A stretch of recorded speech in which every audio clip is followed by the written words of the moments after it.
Russia has created many interesting things throughout the years, such as videotape recorders, yogurt, communists, AK-47s, and of course, rigged elections. Another thing Russians like to do is build very large and over-the-top things, such as rockets, nuclear missiles, and cars with engines that are far too big for them. So as you'd expect, after seeing an American steam locomotive with 12 driving wheels, a group of Soviet locomotive engineers got together in 1934 to create their own heavyweight monster.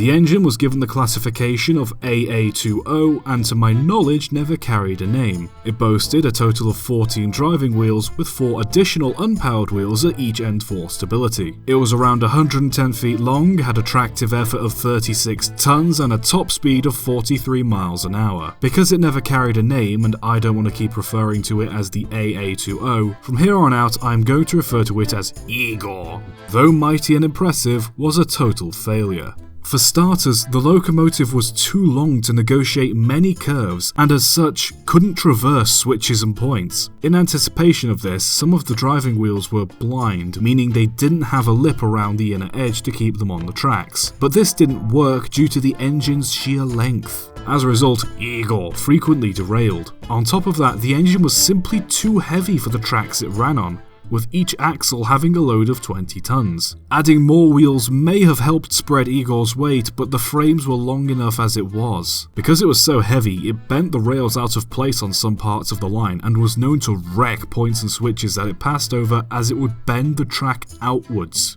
Igor was too big for turntables, so powerful it broke couplings on trains, and couldn't even run at full power for long because its boiler couldn't produce enough steam. As a result, Igor was only used for around a year before making a publicity trip to Moscow in 1935. It was soon put into storage and eventually scrapped 25 years later in 1960. Igor is a prime example of why bigger isn't always better. While it was a powerful locomotive, its size made it more trouble than it was worth. On top of that, the boiler wasn't even big enough to generate the amount of steam needed for it to reach its full potential. In short, kids, it isn't about how big and bold the engine is, it's about how thoughtfully and well designed it is.